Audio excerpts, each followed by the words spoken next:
آداب عرض احباب، میں ہوں علیم طاہر. آپ دیکھ رہے ہیں علیم طاہر پوئٹری انٹرنیشنل چینل. آئیے آج ہم تاریخ اور سیاسیات نویں جماعت کی اس کتاب سے دیکھتے ہیں سیاسیات کا چیپٹر، جو جنگ عظیم کے بعد سیاسی واقعات. آئیے اعادہ کریں. ہم نے گزشتہ جماعتوں کی شہریت کی درسی کتابوں میں اپنے مقامی ادارے بھارت کا دستور اور اپنے ملک کے طرز حکومت یا تشکیل حکومت کا مطالعہ کیا ہے. اس جماعت میں ہم دیگر ممالک سے بھارت کے تعلقات کا مطالعہ کریں گے. جغرافیہ کے مطالعے سے آپ اپنے ملک کی جغرافیائی تشکیل جان چکے ہوں گے. تاریخ کے مطالعے کے ذریعے آپ نے تاریخی عہد کے عالمی واقعات کا مطالعہ کیا ہوگا. سیاسیات کے مطالعے کے ذریعے اب ہم دنیا سے بھارت کے تعلقات اور اہم عالمی مسائل کو سمجھیں گے. ہم تمام لوگ کسی نہ کسی وجہ یا ضرورت کے تحت سماج میں کسی شخص، ادارے یا تنظیم پر انحصار کرتے ہیں. ہم نے دیکھا کہ اپنی سماجی زندگی ایک دوسرے پر منحصر ہوتی ہے، جس میں باہمی تعاون کو نہایت اہمیت حاصل ہے. جس طرح یہ باہمی تعاون افراد اور سماج سے تعلق رکھتا ہے، اتنا ہی مختلف ممالک سے بھی اس کا تعلق ہے. بھارت کی طرح دنیا میں اور بھی بہت سے آزاد ممالک ہیں. ان میں مسلسل لین دین چلتا رہتا ہے، کاروبار ہوتے رہتے ہیں. یہ آزاد ممالک آپس میں معاہدے بھی کرتے ہیں.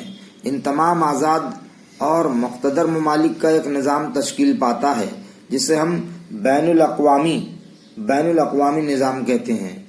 ہم بین الاقوامی نظام کہتے ہیں. دیکھیے گا، ہم اس بین الاقوامی نظام کی خصوصیات دیکھیں گے. باہمی انحصار میں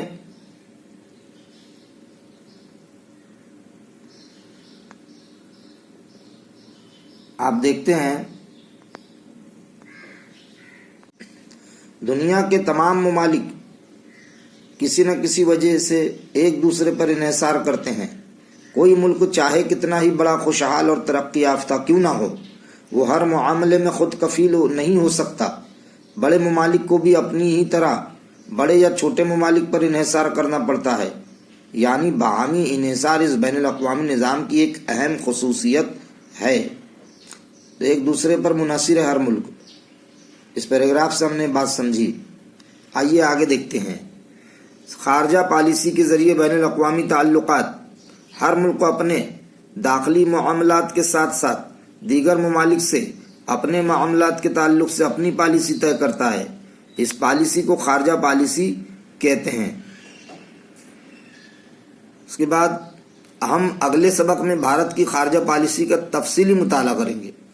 یہاں دیکھیے، عمل کیجئے. یہ بہت اچھا ہمارے لیے ایک مشورہ ہے. ایک مہینے کے اخبارات جمع کر کے ان میں دیگر ممالک سے متعلق خبریں جمع کیجیے. مندرجہ ذیل نکات کی بنیاد پر ان خبروں کی جماعت بندی کر کے ان کی نمائش کیجیے. غیر ممالک کے اہم عہدیداروں کا ہمارے ملک کا دورہ، دیگر ممالک کے ساتھ اپنے ملک کا معاہدہ، اپنے ملک میں منعقدہ کوئی بین الاقوامی اجلاس، اور نمبر 4 ہے پڑوسی ملک سے متعلق اہم واقعات. پھر اس کے بعد مجھے درپیش سوال میں دیکھیے، افراد اور ملکوں کے باہمی انحصار میں کیا فرق ہوتا ہے؟ کیا غریب ممالک اور امیر ممالک جیسی کوئی تقسیم ہوتی ہے؟ جس طرح کسی ملک کے معاملات دستور کے تحت چلتے ہیں، کیا عالمی سطح پر بھی کوئی دستور ہوتا ہے؟ بین الاقوامی نظام میں سب سے اونچا مقام کسے حاصل ہوتا ہے؟ اسے آپ اپنے ذہن پر زور دے کر اور معلومات اکٹھا کر کے اس کا جواب تلاش کریے گا. بالکل کر سکتے ہیں. اس کے بعد یہاں دیکھتے ہیں پس منظر. ہم آج جس دنیا میں رہتے ہیں اس کی موجودہ شکل مختلف حادثات، واقعات سے عبارت ہے. اسی لیے ہمیں اس دنیا کو سمجھنے کے لیے تاریخ کا مطالعہ کرنا پڑتا ہے. آپ جانتے ہی ہیں کہ گزشتہ صدی میں 2 عظیم جنگیں ہوئیں. پہلی جنگ عظیم اور دوسری جنگ عظیم دنیا کے سب سے اہم سانحات تھے جس کی وجہ سے دنیا تبدیل ہو گئی۔ عالمی سطح پر نئے رجحانات اور نظریات متعارف ہوئے۔ آئیے سمجھیں کہ ان جنگوں سے مزید کیا تبدیلیاں واقع ہوئی۔ پہلی جنگ عظیم 1914 سے 1918 کے درمیان ہوئی۔ اس جنگ میں یورپ کے اہم ممالک شامل تھے۔ بین الاقوامی یا عالمی نظام میں یورپ کو اس زمانے میں نہایت اہمیت حاصل تھی۔ پہلی جنگ عظیم کے دوران انسانی جانوں اور املاک کا بڑا نقصان ہوا۔ جنگ میں شریک ممالک کو عظیم معاشی نقصانات سے دوچار ہونا پڑا۔ جنگ میں شامل نہ ہونے والے ممالک بھی اس سے متاثر ہوئے۔ فاتح اور مفتوح دونوں کی معیشت تباہ ہو گئی۔ پہلی جنگ عظیم میں شامل ممالک: دوست ممالک برطانیہ، فرانس، روس، اٹلی، امریکہ۔ مرکزی اتحاد: جرمنی، آسٹریلیا، ہنگری، سلطنت عثمانیہ، بلغاریہ۔ جنگ کے خاتمے کے بعد ہر ملک کو یہ احساس ہوا کہ اس طرح کی جنگ دوبارہ نہ ہونے دینے کے لیے کچھ اقدامات کرنے چاہیے۔ نتیجتاً مجلس اقوام یعنی لیگ آف نیشنز کا قیام عمل میں آیا۔ مجلس اقوام بین الاقوامی مسائل کے حل، مذاکرات، مصالحت کا پلیٹ فارم بن گئی۔ کسی بھی ممکنہ جنگ کو روکنا مجلس اقوام کی ذمہ داری تسلیم کی گئی۔ پہلی جنگ عظیم ختم ہونے کے بعد یورپ میں اور یورپ کے باہر کئی تبدیلیاں رونما ہوئیں۔ مثلا یورپ میں پرانی حکومتیں ہوئیں اور نئے ممالک وجود میں آئے۔ بر اعظم افریقہ اور ایشیا میں یورپ کے کئی ممالک کی نوآبادیات تھیں۔ ان نوآبادیات میں آزادی کی تحریکیں شروع ہو گئیں۔ ان تحریکوں نے یورپی ممالک کی بالادستی کے سامنے چیلنج کھڑا کر دیا۔ پہلی جنگ عظیم کے بعد قیام امن کے لیے مجلس اقوام کا قیام عمل میں آیا، لیکن مجلس اقوام جنگوں کو روکنے میں ناکام رہی۔ جرمنی، اٹلی اور اسپین جیسے ممالک میں آمریت کو عروج حاصل ہوا۔ ان سب واقعات نے دوسری جنگ عظیم کے بیج بونے میں اہم کردار ادا کیا۔ دیکھیے تصویر آپ دیکھ سکتے ہیں، پہلی جنگ عظیم میں شامل بھارتی فوجی بڑے بہترین ڈھنگ سے اس تصویر کو جو ہے آپ دیکھ رہے ہیں اور سمجھ رہے ہیں۔ یہاں پر دیکھیے، سوچیے اور لکھیے۔ جرمنی میں ہٹلر کی آمریت کو عروج حاصل ہوا۔ اگر جرمنی میں جمہوریت ہوتی تو کیا ہوتا؟ آمریت یعنی ڈکٹیٹرشپ کو روکنے کے لیے ہمیں کون سے اقدامات کرنے چاہیے؟ پھر اس کے بعد آپ کیا محسوس کرتے ہیں؟ سوال ہے۔ جنگوں کی روک تھام کے لیے مجلس اقوام قائم کی گئی، لیکن مجلس اقوام جنگ روکنے میں ناکام رہی۔ جنگ روکنے کے لیے مجلس اقوام کو کیا اقدامات کرنے چاہیے تھے؟ دوسری جنگ عظیم 1939 سے 1945 کے درمیان لڑی گئی۔ یہ جنگ پہلی جنگ عظیم سے زیادہ مہلک ثابت ہوئی۔ پہلی جنگ عظیم کے مقابلے دوسری جنگ عظیم وسیع تر پیمانے پر لڑی گئی۔ اس کے علاوہ اس جنگ میں نئی ٹیکنالوجی جو ہے وہ اس کا استعمال ہوا۔ نئی ٹیکنالوجی استعمال کیا گیا۔ جنگ میں شامل ممالک پر دوبارہ معاشی تباہی کی آفت ٹوٹ پڑی۔ ذرا لکھیے تو 1939 سے 1945 کے درمیان دوسری جنگ عظیم تھی۔ اس درمیان بھارت میں کون سے واقعات رونما ہو رہے تھے؟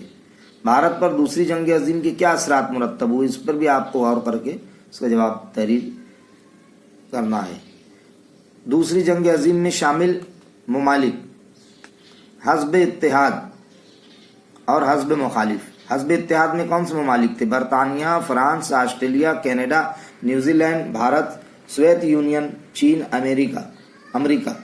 حزب مخالف: جرمنی، جاپان اور اٹلی۔ دوسری جنگ عظیم میں امریکہ کی شمولیت اہم تھی۔ امریکہ نے ایٹم بم تیار کیے تھے۔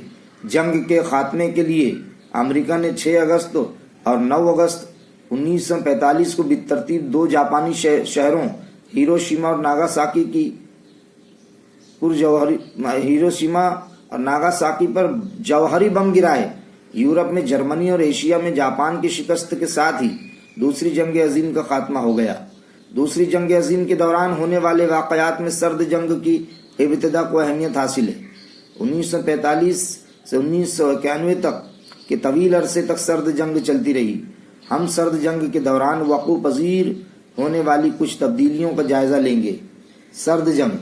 دوسری جنگ عظیم کے دوران امریکہ اور روس حلیف ممالک تھے، لیکن جنگ کے خاتمے کے ساتھ ہی دونوں ممالک ایک دوسرے کے حریف بن گئے۔ ان میں باہمی تعاون کی جگہ باہمی مسابقت نے لے لی۔ یہ مسابقت عالمی سیاست کے 40 تا 45 سال پر محیط تھی۔ ان دونوں ملکوں کے درمیان براہ راست جنگ تو نہیں ہوئی، لیکن دونوں کے درمیان اتنا شدید تناؤ تھا کہ کسی بھی وقت جنگ بھڑک اٹھنے کا خدشہ لگا رہتا۔ براہ راست جنگ بھلے ہی نہ ہوئی ہو، لیکن جنگ جیسی صورتحال کو سرد جنگ کے نام سے جانا جاتا ہے۔ اب آپ کو یہ بات بھی سمجھ میں آ گئی کہ سرد جنگ کسے کہتے ہیں۔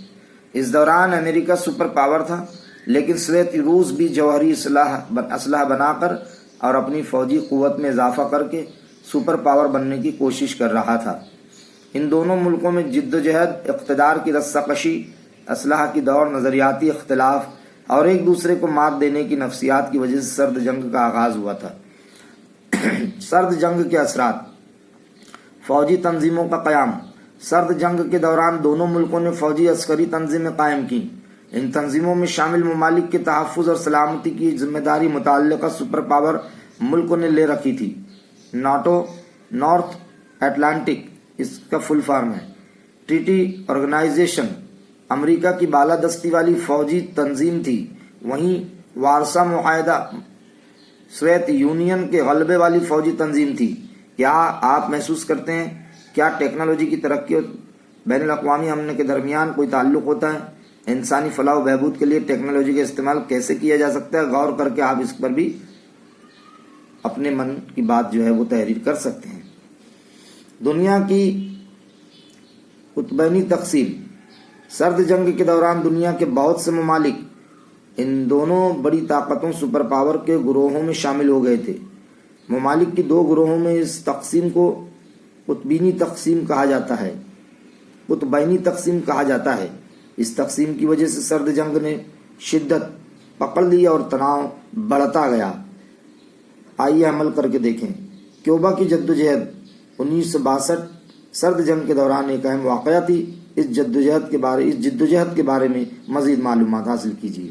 اس کے بعد کیا آپ جانتے ہیں 1917 میں روس میں اشتراکی انقلاب رونما ہوا، جس کے نتیجے میں سوویت یونین وجود میں آیا۔ نہایت قلیل مدت میں بین الاقوامی سطح پر سوویت یونین ایک سپر پاور بن کر ابھرا، لیکن امریکہ اور سوویت یونین کے درمیان بنیادی اختلافات تھے۔ مثلاً امریکہ سرمایہ دارانہ نظام کا حامی ملک تھا، جبکہ سوویت یونین اشتراکی نظریات اور واحد جماعتی اقتدار کا حامی ملک تھا۔ دونوں بڑی طاقتوں کو دنیا میں اپنی بالادستی قائم کرنا تھی۔ امریکہ کو سرمایہ دارانہ نظام کی تشہیر کرنا تھی تو سوویت یونین کو اشتراکیت کی۔ پھر اس کے بعد اپنی بالادستی میں اضافہ کرنے کے لیے دونوں بڑی طاقتوں نے دیگر چھوٹے ممالک کو اپنے گروہ میں کھینچنے کی کوششیں شروع کر دیں۔ نتیجتاً فکری اعتبار سے یورپ دو حصوں میں تقسیم ہو گیا۔ مغربی یورپ اور وہاں کے ممالک امریکی خیمے میں شامل ہو گئے، جبکہ مشرقی یورپ کے ممالک سوویت یونین کے خیمے میں داخل ہو گئے۔ دونوں بڑی طاقتوں نے اپنے اپنے خیمے میں شامل ممالک کو فوجی اور معاشی امداد فراہم کرنے کی حکمت عملی اختیار کی۔ امداد کے لیے ترقی پذیر ممالک نے علاقائی سطح پر باہمی تنظیمیں قائم کی۔ ان ممالک کی نظر میں معاشی ارتقاء اہم تھا۔ یورپی ممالک نے یورپی یونین قائم کی تو جنوب مشرقی ایشیائی ممالک نے Singapore, Thailand, Malaysia, Indonesia, Philippines وغیرہ ممالک پر مشتمل آسیان تنظیم قائم کی۔ عدم وابستگی۔ سرد جنگ کے آغاز کے ساتھ ہی جہاں ایک جانب دنیا کی تقسیم جاری تھی، وہیں کچھ ممالک نے کسی بھی سپر پاور کے گروہ میں شامل نہ ہو کر نا وابستہ رہنے کا فیصلہ کر لیا تھا، جسے تحریک عدم وابستگی کہا جاتا ہے۔ سرد جنگ کے دوران تحریک عدم وابستگی ایک اہم تحریک تھی۔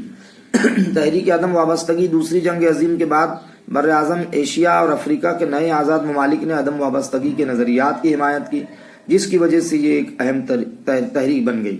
1961 میں بھارت کے وزیر اعظم جواہر لال نہرو، یوگوسلاویا کے صدر مارشل ٹیٹو، مصر کے صدر جمال عبد الناصر، انڈونیشیا کے صدر ڈاکٹر احمد سکارنو اور گھانا کے وزیر اعظم کوامے نکورما کی زیر قیادت اس تحریک کا آغاز ہوا۔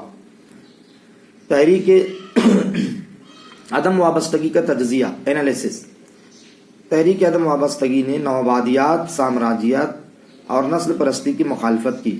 اس تحریک نے بین الاقوامی مسائل اور تنازعات کے پرامن حل پر زور دیا۔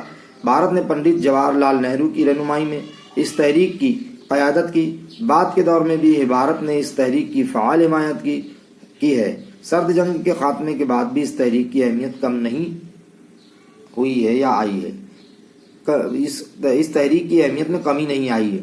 یہ تحریک انسانیت، عالمی امن سلامتی اور مساوات کی قدروں پر مبنی ہے۔ اس تحریک نے زیر ترقی ممالک کو متحد ہونے کی ترغیب دی۔ اس تحریک نے بین الاقوامی تنازعات کے پرامن حل کی حوصلہ افزائی کی ہے۔ ترک اصلاح اور انسانی حقوق کی پابجائی کے معاملات میں قائدانہ کردار ادا کرتے ہوئے اس تحریک نے غریب اور غیر ترقی یافتہ ممالک کے مسائل کو پرزور طریقے سے پیش کیا ہے۔ اس تحریک نے ایک نئے عالمی معاشی نظام NIEO کے قیام کا مطالبہ کیا۔ مختصراً یہ کہ سرد جنگ کے خاتمے کے بعد بھی اس تحریک کی اہمیت کم نہیں ہوئی ہے۔ اس تحریک نے زیر ترقی ممالک کے متحد ہونے کی ترغیب دی اور بین الاقوامی سیاست میں متعدد معاشی اور سماجی تبدیلیوں کے رجحانات پیش کیے۔ ان ممالک کو بین الاقوامی سیاست میں باوقار مقام دلانے کا یقین دلایا۔ سرد جنگ کا خاتمہ۔ 1945 سے عالمی سیاست پر اثر انداز ہونے والی سرد جنگ میں بعد میں اختتام پذیر ہو گئی۔ سرد جنگ کا خاتمہ گزشتہ صدی کے اواخر کا ایک اہم واقعہ ہے۔ سرد جنگ کے خاتمے کی کئی وجوہات تھیں۔ مثلاً سوویت یونین نے کھلی معیشت کی پالیسی اختیار کی، جس سے معاشی نظام پر حکومت کی گرفت میں کمی واقع ہوئی۔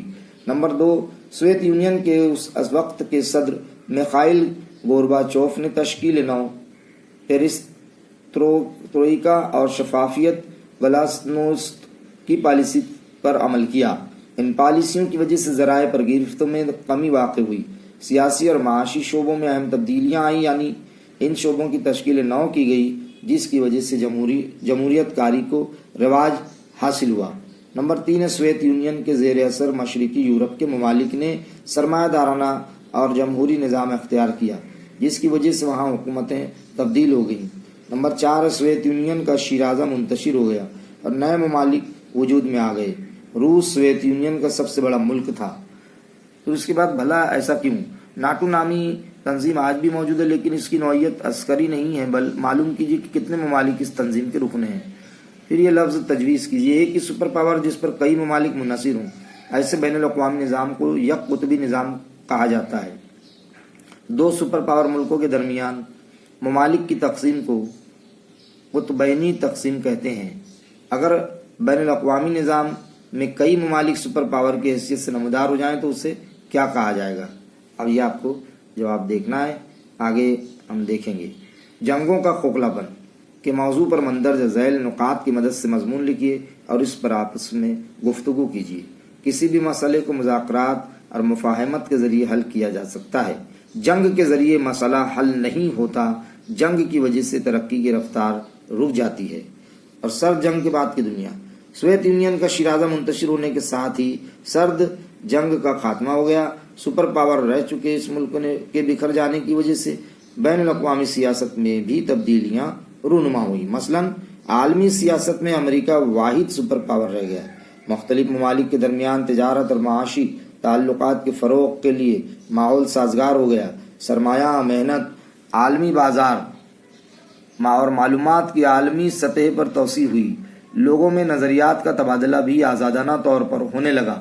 تمام ممالک نے تجارتی تعلقات کو ترجیح دی، جس کی وجہ سے دیگر ممالک کی امداد کا تصور پس پشت چلا گیا، جس کی بجائے معاشی تعلقات کے قیام کی کوششیں ہونے لگیں۔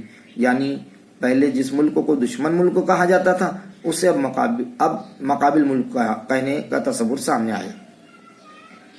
اقوام متحدہ کی ذمہ داریوں میں اضافہ ہو گیا۔ عالمی امن و سلامتی کے تحفظ کے لیے اقوام متحدہ کو ٹھوس اقدامات کرنے پڑتے ہیں۔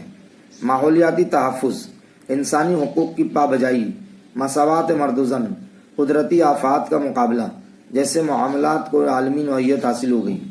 عالم کاری کا مفہوم، سرد جنگ کے بعد تجارت اور معاشی تعلقات میں شفافیت آ گئی، نیز محنت، سرمایہ، بڑے بڑے بازار اور معلومات کی دنیا بھر میں توسیع ہوئی۔ عالمی سطح پر لوگوں میں خیالات و نظریات کا تبادلہ شروع ہوا۔ اطلاعاتی ٹیکنالوجی میں انقلاب کی وجہ سے دنیا کے واقعات اور معلومات دور دور تک پہنچنے لگے۔ ملکوں کی سرحدوں کو پہلے جیسی اہمیت نہ رہی۔ ان تمام سرگرمیوں کو علمکاری کہا جاتا ہے۔ علمکاری کے جس طرح فوائد ہیں اسی طرح اس کے کچھ نقصانات بھی ہیں۔ مثلاً متعدد ممالک کی معیشت باہم مربوط ہونے کی وجہ سے تجارت اور معاشی اتحاد میں اضافہ ہو گیا، بازار میں تیزی آ گئی، لیکن اس کے باوجود غریب اور امیر ممالک کے درمیان خلیج کم نہیں ہوئی۔ اس سبق میں ہم نے 1945 کے بعد سے عالمی واقعات کا مطالعہ کیا ہے۔ سرد جنگ کے دوران دنیا اسلحہ کی دوڑ اور ترک اسلحہ کی کوششوں کو دنیا نے سمجھا ہے، عالم کاری کا مفہوم بھی جان لیا ہے۔ اگلے سبق میں ہم بھارت کی خارجہ پالیسی کا مطالعہ کریں گے۔ اب یہاں دیکھیے، تلاش کیجیے اور شامل ہو جائیے۔ ماحولیات کے تحفظ سے متعلق کوئی 2 عالمی تنظیموں کے بارے میں معلومات حاصل کیجیے۔ اگر آپ ان تنظیموں کے مقاصد سے اتفاق رکھتے ہوں تو ان میں شمولیت کے مواقع تلاش کیجیے۔ اب یہاں سے مشق دی گئی ہے، آپ یہ مشق آرام سے اپنے اس کو ایک بار اور دیکھ کر آپ اس کو اسی میں سے جوابات لکھ سکتے ہیں اور آرام سے لکھ سکتے ہیں۔ آزاد اور مقتدر ممالک کے اشتراک سے پیدا ہونے والا نظام، تو یہاں پر الف ب ج دال بھی دیا گیا ہے۔ دوسرا ہے مجلس اقوام کی اہم ذمہ داری، جنگ، اور اس کا الف ب ج یہاں پر دیا گیا ہے۔ اور اس کے بعد تیسرا ہے سرد جنگ کا خاتمہ 00 یعنی ڈیش کی وجہ سے ہوا، تو اس میں 4 آپشن ہیں۔ اس کے بعد یہاں پر دیا ہے مندرجہ ذیل بیانات صحیح ہیں یا غلط، وجوہات کے ساتھ لکھیے۔ پہلی جنگ عظیم کے بعد مجلس اقوام کا قیام عمل میں آیا۔ سرد جنگ کی وجہ سے دنیا یک قطبی تقسیم ہوئی۔ یہ سب آپ کو ابھی ہم نے پڑھا، اسی طریقے سے آپ اس کو دیکھیں گے تو آپ کو یہ باقاعدہ سمجھ آئے گا۔ تو یہ آپ مشق کر سکتے ہیں اپنے گھر پر آرام سے۔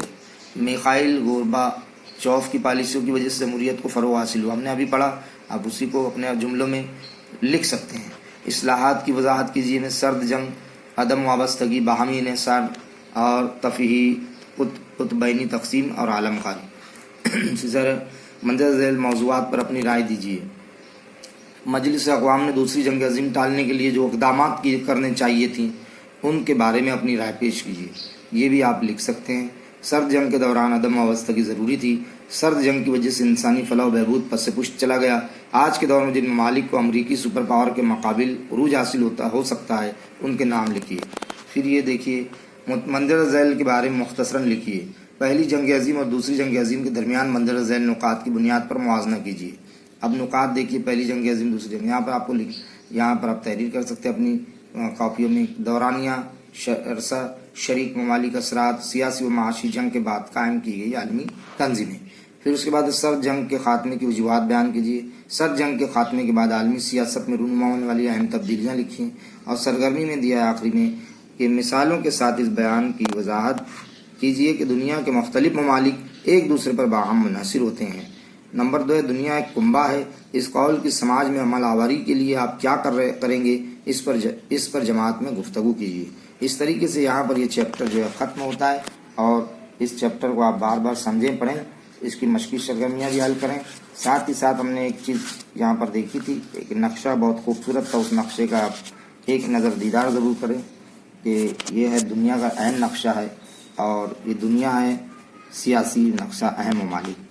اب یہاں پر دیکھیں آپ، روس کتنا بڑا پھیلا ہوا ہے، منگولیا، یہ نقشہ دیکھ سکتے ہیں آپ۔ یہ نقشہ پورا میں آپ کو دکھاتے ہوں، یہ دیکھیے۔ اب اس میں جب ہم زوم کرتے ہیں، قریب جاتے ہیں، یا تو دیکھیے کتنے خوبصورت ڈھنگ سے Finland, Sweden, Norway, Iceland, United Kingdom, امارات، ڈنمارک، بیلاروس، پولینڈ، جرمنی، France, Turkestan, Iran, Afghanistan, Kyrgyzstan, Tajikistan, چین، بھارت، یہ بھارت ہمارا۔ اس کے بعد عمان، سعودی عربیہ، ٹھیک ہے، اس طریقے سے یہاں پر سارے نام بھی دیے گئے، آپ یہ اس کو آسانی سے پڑھ سکتے ہیں اردو میں۔ آئس لینڈ، پھر یہاں دیکھو گرین لینڈ ڈنمارک کے پاس میں، یہاں کینیڈا، الاسکا، روس، ریاستہائے متحدہ امریکہ، یہ دیکھیے آپ دیکھ سکتے ہیں، برازیل، ارجنٹینا، ٹھیک ہے، چلی، اروگوئے، گایانا، وینزولا، کولمبیا، پناما، کوسٹاریکا، ایکویڈور۔ اس طریقے سے یہ دھیرے دھیرے ہم جب اس کو دیکھتے ہیں تو بڑا خوبصورت نقشہ ابھر کر یہ ہمارے سامنے آتا ہے۔ آپ دیکھ چکے، ایک بہترین نقشہ ہے، ٹھیک ہے۔ اس کا مطالعہ کیجیے۔ کبھی کبھی نقشے کے مطابق بھی آپ کو وہ ملک کہاں ہے، جیسے روس کہاں ہے یہ پوچھا جا سکتا ہے، چین کہاں ہے، اس طریقے سے کینیڈا کہاں ہے، الاسکا، ریاستہائے متحدہ کہاں ہے، ہمارا بھارت کیسا اور کہاں ہے، اس کے درمیان بھوٹان، نیپال، ٹھیک ہے، افغانستان، ایران، اس طریقے کے سب آپ کو نظر آ سکتے ہیں اس میں۔ تو اب تک کے لیے صرف اتنا ہی، اب دیجیے اجازت علیم طاہر کو، پھر ملاقات ہوگی نئے سبق اور نئی کتاب کے ساتھ۔ خدا حافظ۔ اور جن لوگوں نے اب تک ہمارے چینل علیم طاہر پوئٹری انٹرنیشنل چینل کو سبسکرائب نہیں کیا ہوگا تو وہ بیل آئیکن کا بٹن بھی دبائیں، لال بٹن پہ آ کر سبسکرائب کر دیں۔ اگر ہمارا ویڈیو یہ اچھا لگتا ہے تو اتنا ضرور کریں۔ خدا حافظ۔ جے بھارت۔